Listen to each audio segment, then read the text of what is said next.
Question number 2 आपका NCERT का है। क्वेश्चन में कुछ है नहीं, इसको करवाया गया क्वेश्चन है, लेकिन इसमें एक कंफ्यूजन होता है, वो कंफ्यूजन मैं आपका दूर करना चाहता हूँ। If angle A and angle B are acute angle,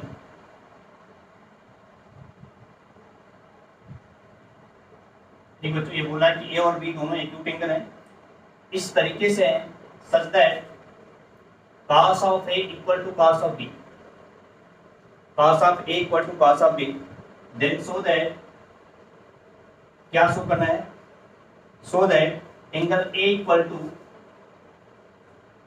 angle B, ठीक है, ये आपको शो करना है। ठीक बच्चों, ध्यान से देखना बच्चों, इसमें इस वाले क्वेश्चन में बच्चों को बहुत सारी समस्याएं होती है, किस मेथड से करें। देखो जिसको मैं दो मेथड आपको बता रहा हूं, कौन कौन से। एक पहला मेथड क्या है, फर्स्ट मेथड। बच्चों हम लोग बात कर रहे थे कि एक हम राइट एंगल आइसोसेलेस एंगल लेंगे, उसमें ए और बी को एक बनाएंगे और सी हमारा क्या हो जाएगा 90 डिग्री का एंगल। गिवन क्या है, cos of A equal to cos of B, तो जो गिवन है वो इसी को हम लेके चलते हैं। हमें गिवन है क्या, cos of A equal to cos of B। अब इस ट्रायंगल का यूज करते बच्चों को बताओ cos of A क्या होगा।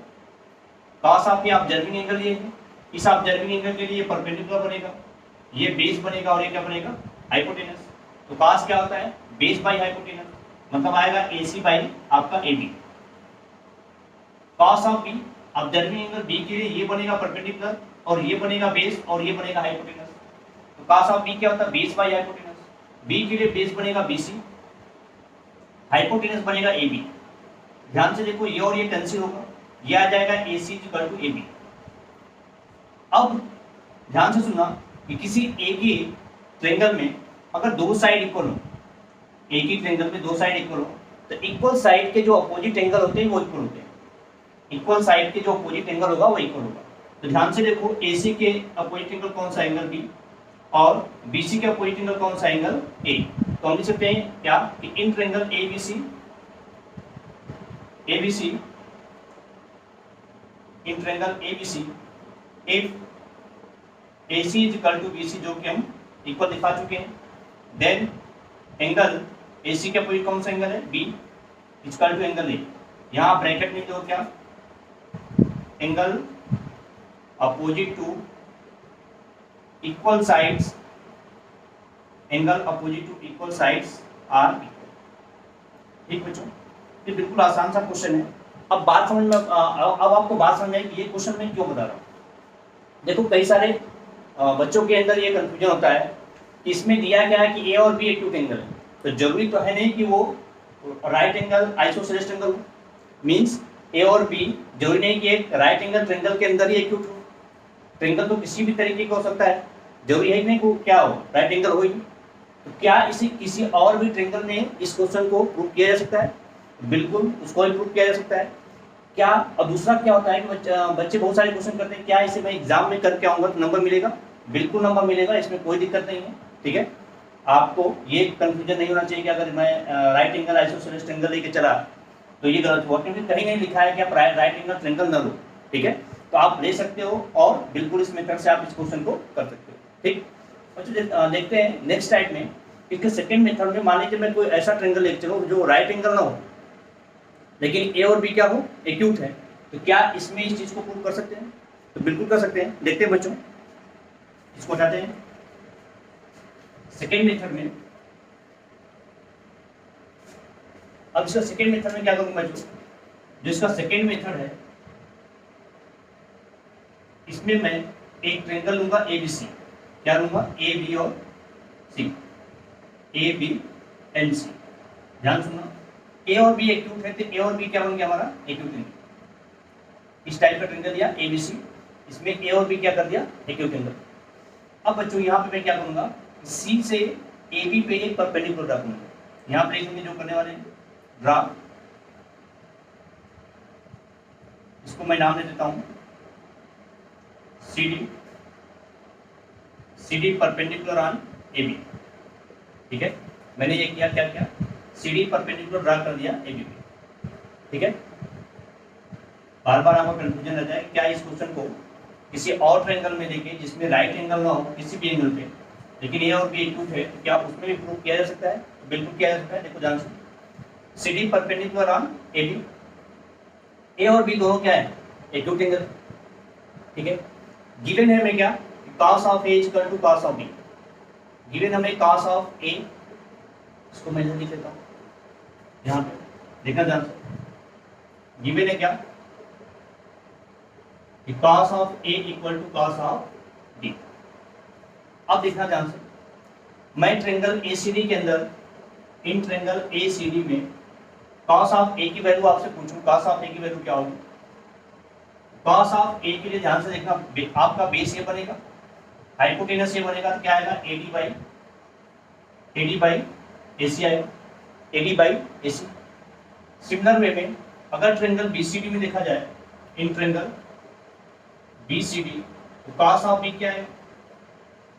cos of B, cos of B आएगा ये बेस बाई हाइपोटेनस, बेस आपका बीडी होगा और हाइपोटेनस क्या होगा? बीसी। क्या आ जाएगा? BD by BC. तो ध्यान से देखो कि क्या हमको गिवन है? cos of A equal to cos of B, cos of A equal to cos of B. अगर इन दोनों वैल्यू को यहाँ पे अप्लाई करें तो क्या आएगा? AD by AC is equal to BD by BC. बात समझ आया? AD by BD equal to AC by, sorry BD by AD by AC equal to BD by BC. अगर मैं इसे थोड़ा सा अरेंज करके लिखूं तो मैं इसे ऐसे लिख सकता हूँ क्या? ध्यान से देखना कि AD by BD is equal to AC by BC, AD by BD is equal to AC by BC. ठीक है, और इसको मैं मान लूं कि ये के इक्वल है। किसके इक्वल है? के इक्वल है। इस चीज को ध्यान से समझना बच्चों। मैंने क्या फाइंड आउट कर लिया कि AD by BD is equal to AC by BC is equal to K. Ratio है तो रेशियो को हम किसी कांस्टेंट के इक्वल मान सकते हैं। दो रेशियो अगर इक्वल है तो उसको किसी भी कांस्टेंट के इक्वल मान सकते हैं। मैंने क्या कहा? इसके लिए मैं क्या करूंगा? इस ट्रायंगल के अंदर सी से एक ए बी पे परपेंडिकुलर ड्रा करूंगा, C D is perpendicular on A B. अब जो गिवन है cos of A equal to cos of B, triangle ACD से cos ऑफ ए की वैल्यू निकालो, एडी बाई एसी आएगा। ट्रायंगल बीसीडी से cos ऑफ बी की वैल्यू निकालो, बीडी बाई बीसी आएगा। cos of A equal to cos of B में apply करोगे तो यहाँ से रिजल्ट मिलेगा AD by BD equal to AC by BC. ये दो रेशियो इक्वल है, कोई भी दो रेशियो अगर आपस में इक्वल हो तो उसे किसी भी कांस्टेंट के इक्वल मान सकते हैं। उसको मैंने कह दिया कि ये बना दो क्वेश्चन नंबर 1। अब ट्रायंगल एसीडी में अप्लाई करो पाइथागोरस, ट्रायंगल एसीडी में पाइथागोरस अप्लाई करो। पाइथागोरस अप्लाई करोगे क्या मिलेगा? ध्यान से देखो, यहाँ से मिलेगा AC square equal to AD square plus CD square, AC square hypotenuse और ये बाकी perpendicular base AD square plus CD square. अगर मैं यहाँ से पूछूं कि AD स्क्वायर क्या होगा तो आपका आंसर क्या होगा? AC square minus CD square. और अगर ट्रायंगल BCD में कहा जाए BCD में अप्लाई करो तो आपका क्या आएगा कि BC square equal to BC square equal to आपका आएगा CD square minus BD square.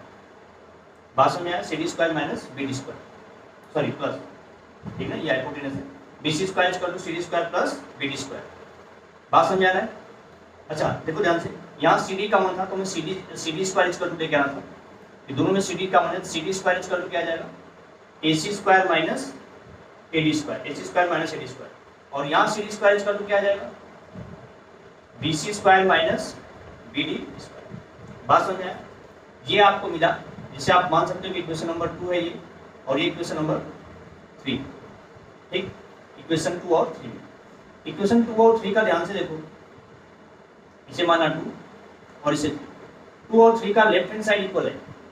अगर लेफ्ट हैंड साइड इक्वल है तो मैं क्या कर सकता हूँ कि राइट हैंड साइड अपने आप इक्वल हो जाएगा। मीन्स आपको क्या मिल जाएगा? AC square minus AD square is equal to BC square minus BD square. बात समझ आए? AC square minus AD square is equal to BC square minus BD square. ठीक बच्चों, आसान सा चीज़ है, कोई इसमें बहुत बड़ा रॉकेट साइंस नहीं। AC square minus BD square is equal to BC square minus BD square. ठीक है, अब मैं क्या कह रहा हूँ जरा ध्यान से देखो, क्या AC को मैं लिखना चाहूँ तो K टाइम्स ऑफ BC से हूँ। सुना ध्यान से, फ्रॉम वन से आप क्या निकाल सकते हो इस वाले इक्वेशन से। मेरे पास जगह है नहीं है, मैं यहाँ पे लिख रहा हूँ, समझना जगह कमी है, थोड़ा सा आप ध्यान दीजिएगा कि फ्रॉम वन से, अगर मैं फ्रॉम वन से देखना ध्यान से कि AC by BC equal to K है, तो यहाँ से AC इक्वल टू क्या आएगा, AC by BC equal to K, तो यहाँ से AC इक्वल टू आएगा K times of BC, K times of BC। Similarly अगर AD by BD equal to किसके है, वो भी K के इक्वल है, तो यहाँ से AD equal to K times of BD आ जाएगा, K टाइम्स ऑफ BD। अब ये AC और BD की वैल्यू उठा के इस वाले इक्वेशन में, इसे आप क्या मान सकते हो, इक्वेशन नंबर 4 मान लो। इक्वेशन नंबर 4 में AC और BD की वैल्यू, AC और BD की वैल्यू जैसे इक्वेशन नंबर 4 में रखोगे तो क्या चीज है, AC square minus AD square equal to BC square minus BD square. तो इस चीज को मैं यहाँ पे लिख रहा हूँ, जरा ध्यान दीजिएगा कि AC square means AC equal to क्या है, K times of BC। AC का स्क्वायर करोगे क्या आएगा, K square BC square, K square BC square. ध्यान देना, मैंने AC की जगह K टाइम्स ऑफ BC लिखा तो AC का स्क्वायर है K square BC square. AD की जगह K BD रखोगे क्या आ जाएगा, माइनस K स्क्वायर और BD स्क्वायर, और राइट हैंड साइड में क्या हो जाएगा, BC square minus BD square. ध्यान दो यहाँ से K स्क्वायर कॉमन होगा, ये क्या आ जाएगा, BC square minus BD square, और इधर भी ध्यान से देखो क्या है, BC square minus BD square. अब ये टर्म और ये टर्म कैंसिल होगा, यहाँ से आ जाएगा K square equal to 1, K square equal to 1। तो ध्यान दो, जैसे ही K स्क्वायर इक्वल टू 1 आया, जैसे ही यहाँ पर क्या आया, K स्क्वायर इक्वल टू 1, तो यहाँ से एक फायदा हुआ, K स्क्वायर इक्वल टू 1 का मतलब आ गया K बराबर 1, K बराबर 1। और जैसे ही K बराबर 1 आया, आप इस वाले इक्वेशन में अप्लाई करो, कहाँ पे, ध्यान से देखना, मैं लिख रहा हूँ direct, AC by BC equal to किसके इक्वल है, K के इक्वल है, AC by BC equal to K, और K आपका 1 मिला, इसका मतलब क्या है कि AC इक्वल टू क्या आ गया, BC। AC इक्वल टू जैसे ही BC आया तो आप जो पहला मेथड मैंने बताया वहाँ पहुँच गए कि अगर AC और BC इक्वल है तो किसी भी ट्रायंगल के अंदर अगर दो साइड इक्वल हैं तो इक्वल साइड के अपोजिट एंगल क्या हो जाएंगे, इक्वल, मतलब एंगल B, AC के अपोजिट एंगल B और BC के अपोजिट एंगल A क्या हो जाएगा, इक्वल। दिस इंप्लाइज कि अगर ये है तो angle A equal to angle B हो जाए। यही आपको खुद बनाना, थोड़ा सा जगह की कमी थी बच्चों, इसलिए आपको ध्यान देना पड़ेगा। एक बार मैं रिवाइज करता हूँ कहाँ से क्या है शॉर्ट। देखो ध्यान से, सेकंड मेथड इस क्वेश्चन का हम लोग डिस्कस कर रहे हैं, खासकर उन बच्चों के लिए जिनको एक कंफ्यूजन होता है कि अगर मैं राइट एंगल आइसोसेलेस ट्रायंगल लेके चलूँ तो हो सकता है कि नंबर ना मिले। ऐसा कुछ नहीं है, आप चाहे इससे लगाओ चाहे पहले वाले से लगाओ, आपको नंबर मिलेगा। तो हमने क्या कहा कि एक ट्रायंगल ले लो कोई सा भी जिसमें A और B एक्यूट एंगल है। अब इसमें आपको कंफ्यूजन नहीं होना चाहिए कि C पे 90 डिग्री का एंगल बन रहा है। इस केस में हमने एंगल C से, वर्टेक्स C से साइड AB पे एक परपेंडिकुलर ड्रा किया जिसको बोल दिया CD। CD ड्रा इस परपेंडिकुलर ऑन AB। उसके बाद मैंने क्या कहा कि हमें गिवन क्या है, cos of A equal to cos of B, cos of A equal to cos of B। इसके ट्रायंगल ACD में cos से निकालो AD अपॉन AC आ जाएगा, यहाँ से cos B निकालो BD अपॉन DC आएगा। cos of A equal to cos B apply करोगे तो AD upon AC equal to BD by BC होगा। यहाँ से आप BD को यहाँ भेज दो, AC को यहाँ भेज दो, तो AD by BD equal to AC by BC। मैंने कहा कि दो रेशियो अगर आपस में इक्वल हो तो इसको किसी भी कांस्टेंट के इक्वल मान सकते हैं। इसको मैंने मान लिया K और इसे मान लिया कि ये इक्वेशन नंबर 1। ठीक, ट्रायंगल ACD में पाइथागोरस अप्लाई किया, AC square equal to AD square plus CD square आएगा। सेम काम ध्यान से हमने क्या देखा कि CD दोनों में कॉमन है, ACD में भी और BCD में भी। हमने CD square equal to AC square minus AD square कर दिया। ट्रायंगल BCD में भी पाइथागोरस अप्लाई किया, यहाँ पे क्या अप्लाई किया जा रहा है, पाइथागोरस। यहाँ से भी CD स्क्वायर इक्वल निकालो BC square minus BD square. फिर मैंने कहा इक्वेशन 2 और 3 को ध्यान से देखो तो इसका right hand side left hand side equal है तो राइट हैंड साइड अपने आप इक्वल होगा। इसे मैं सकता हूँ कि AC square minus AD square equal to BC square minus BD square. अब मैंने कहा कि थोड़ा सा कुछ रीअरेंज करते हैं, जो गिवन है वहीं से AC by BC equal to K तो AC equal to K times of BC आएगा, और AD by BD equal to K है तो AD equal to K times of BD आएगा। अब इस AC और AD की वैल्यू इक्वेशन नंबर 4 में रखो, ये K स्क्वायर BC स्क्वायर जाएगा, K स्क्वायर BD स्क्वायर, यहाँ से BC square minus BD square, यहाँ से K स्क्वायर कॉमन हो तो ये भी BC square minus BD square हो जाएगा, ये भी BC square minus BD square. ये दोनों कैंसिल आउट और K स्क्वायर इक्वल टू 1 तो K बराबर 1 आ जाएगा। अब K बराबर 1 रखोगे इसमें क्वेश्चन नंबर फर्स्ट में जहाँ AC by BC equal to K है उसको 1 रखो तो AC बराबर BC आ जाएगा।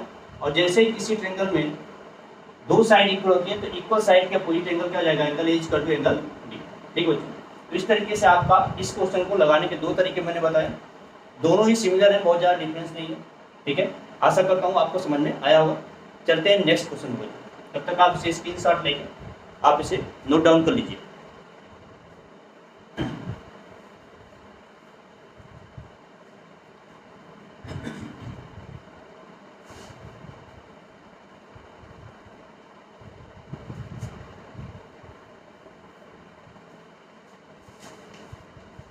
जो इसका नेक्स्ट क्वेश्चन है बच्चों,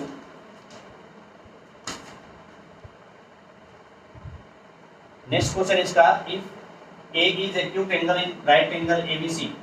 ठीक है, कह रहा है कि एंगल ए क्या है। Question number third, if A is an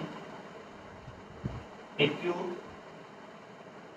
angle in right triangle ABC में, और इसमें बोल रखा है कि राइट एंगल एट बी है, right angle at B, right angle at B, then value of sine A plus sine B. Optional question है, sine A plus sine B, sorry sine A plus cos A, sorry sine A plus cos A की value क्या हो सकती है। चार option है। पहला option बोला कि इक्वल टू 1, कह रहा है क्या इक्वल टू 1 होगी। दूसरा ग्रेटर देन,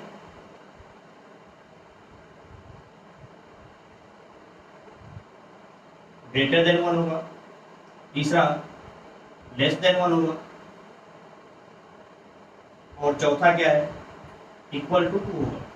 बात समझे ना, ये चार ऑप्शन है, चारों ऑप्शन में से आपको आंसर देना है। ठीक है, क्या कह रहा है कि एक ट्रायंगल ABC है और ये राइट एंगल ट्रायंगल है, राइट एंगल एट बी है, राइट एंगल एट बी बना लो ABC right angle at B.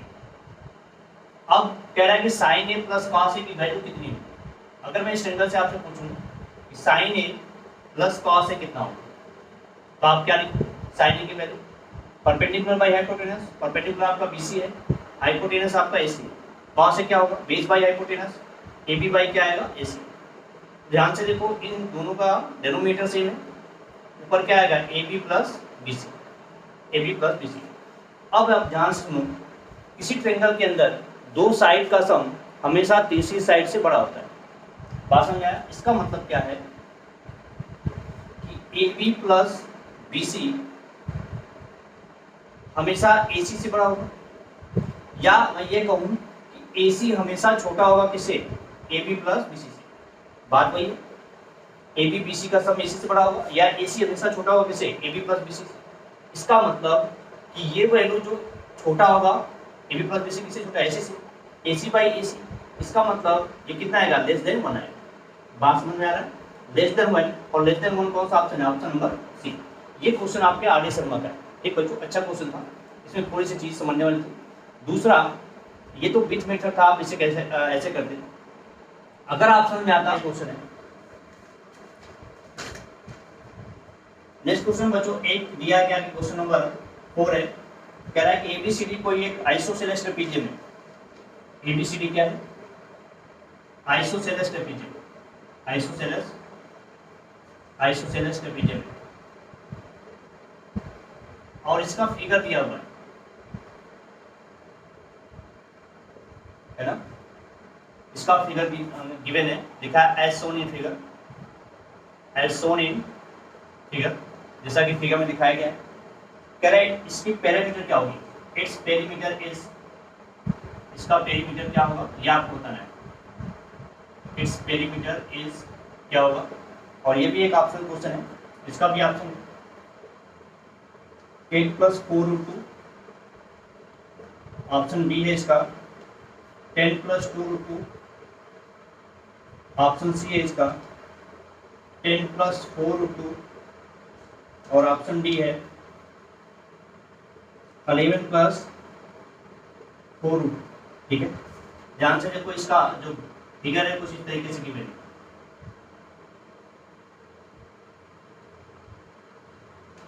ठीक है, ये एक आइसोसेलेस ट्रेपीजियम है, ABCD, ठीक।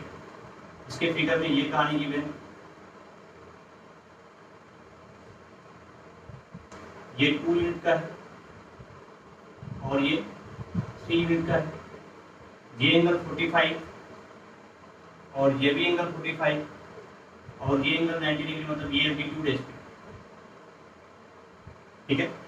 तो ये इसमें बोल रखा है कि आइसोसेलेस है, आपको इसका पेरीमीटर बताना है। Perimeter means sum of all side.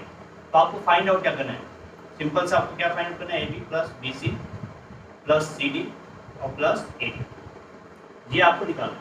अब अजीब से लग रहा होगा कि ट्रेपीजियम का पेरीमीटर आप ट्रिग्नोमेट्री के हेल्प से कैसे निकालोगे, तो बिल्कुल आसान सा है, कोई रॉकेट साइंस है नहीं। अगर मैं बात करूँ इसे मैं E मानूँ, इसे क्या मानूँ, L मानूँ, तो इन ट्रायंगल ADE, ध्यान से देखो, ADE के अंदर अगर मुझे ये मिल जाए और ये मिल जाए तो बिल्कुल मिल सकता है। अगर मैं पूछूं कि sin 45 क्या होगा, तो आप क्या कहोगे, परपेंडिकुलर बाय हाइपोटेनस। परपेंडिकुलर आपको दो यूनिट है, हाइपोटेनस आपका AD है, देख लो 2 यूनिट बाई AD। sin 45 पर होती है √2, ये आएगा 2/AD, 2/AD, this implies AD equal to क्या आ जाएगा, 2√2, 2√2। बात समझ आया बच्चों, AD निकाल लिया हमने, ADE से 2√2 आ गया, ठीक है। अब इसी ट्रायंगल के अंदर इन ट्रायंगल ADE अगर मैं आपसे पूछूं कि cos 45 कितना होगा, cos 45 क्या था, बेस बाई हाइपोटेनस, और वो क्या आ जाएगा, DE by base by hypotenuse, DE by AD। तो AD हम निकाल चुके हैं, cos 45 की वैल्यू होती है 1/√2, DE हमको फाइंड आउट करना है, AD 2√2 आ चुका है, 2√2 से √2 कैंसिल, D इक्वल टू कितना आ जाएगा, D इक्वल टू आ जाएगा 2 यूनिट, D इक्वल टू कितना आया, 2 यूनिट। बात समझ में आया। तो हमने AD भी निकाल लिया और DE भी निकाल लिया, AD भी आ गया हमारे पास और DE भी आ गया, AD इक्वल टू 2√2 आया और D इक्वल टू आया 2, ठीक है। अब आओ ट्रायंगल FBC में मुझे sin 45 की वैल्यू बताओ। अच्छा ध्यान देना, ये जो वैल्यू AE की है वही वैल्यू BF की होगी, तो AE 2 यूनिट है, इसका मतलब ये भी कितना होगा, 2 यूनिट को। तो sin 45 क्या हो जाएगा, परपेंडिकुलर बाई हाइपोटेनस 2 बाई कितना, BC, ये होता है आपका 1/√2, ये बनेगा 2/BC। तो फिर से वही कि BC इक्वल टू कितना आएगा, BC इक्वल टू आ गया 2√2। बच्चों इसी में अगर cos 45 पूछूं, cos 45 base by hypotenuse FC by क्या आ जाएगा, BC। तो आपका cos 45 की वैल्यू होती है 1/√2 और BC की वैल्यू निकाल चुके हैं कितना, 2√2, √2 से √2 कैंसिल, FC इक्वल टू कितना आ जाएगा, FC इक्वल टू 2, ठीक बच्चों। तो हमको जो जो चीज़ें चाहिए वो हम फाइंड आउट कर लिए। अब हमको रिजल्ट में क्या काउंट करना है, इन चारों साइड का सब। रिजल्ट में हमें क्या चाहिए, रिजल्ट में हमें चाहिए आपको AB plus BC plus CD और प्लस कितना, AB BC CD और AD। अब ध्यान से देखो, AB आपका 3 यूनिट है, BC आपने निकाल चुका है, देखो BC कितना है, 2√2 यूनिट, ठीक है। CD आपको चाहिए, CD आपको इन तीनों साइड का सम दिख रहा है, देखो ध्यान से, अगर ये 3 तो ये भी 3 यूनिट आएगा। आपने DE निकाला, DE कितना था, 2, ये 2 यूनिट, FC कितना निकाला, 2। तो ध्यान से देखो CD कितना बन गया, 2 + 2 और 3 कितना हो गया, 7 यूनिट, प्लस AD आपने निकाल चुका है 2√2, कितना है, 2√2। तो बताओ यहाँ पे कितना आएगा, 7 + 3 कितना आएगा, 10 प्लस 2√2 कितना आ गया, 4√2। तो इस तरीके से इस क्वेश्चन में आपने ट्रेपीजियम का पेरीमीटर निकाल दिया, वो कितना है, 10 + 4√2, 10 + 4√2। आसान सा था, कुछ करना नहीं था। इन दोनों ट्रायंगल का यूज करके क्या करना था आपको, AD की वैल्यू और DE की वैल्यू और यहाँ से BC की वैल्यू और FC की वैल्यू निकालना था। दोनों ट्रायंगल का यूज करके ट्रिग्नोमेट्री अप्लाई करते तो आपको AD की वैल्यू आती 2√2 और DE की वैल्यू आती 2। सिमिलरली अगर इस वाले ट्रायंगल में अप्लाई करते तो यहाँ से आपकी BC की वैल्यू आती 2√2 और FC की वैल्यू आती 2। इसके बाद हमें पेरीमीटर के लिए क्या करना पड़ेगा, चारों साइड का सम करो। तो चारों साइड का सम करोगे मिलेगा 10 + 4√2। ठीक बच्चों, इस तरीके से ये भी क्वेश्चन आपका कंप्लीट हुआ। ठीक बच्चों, बिल्कुल आसान सा क्वेश्चन था, कुछ था नहीं इसमें, बिल्कुल आपको ट्रिग्नोमेट्री का बेसिक ही यूज करना था। आशा करता हूँ ये आपको समझ में आया।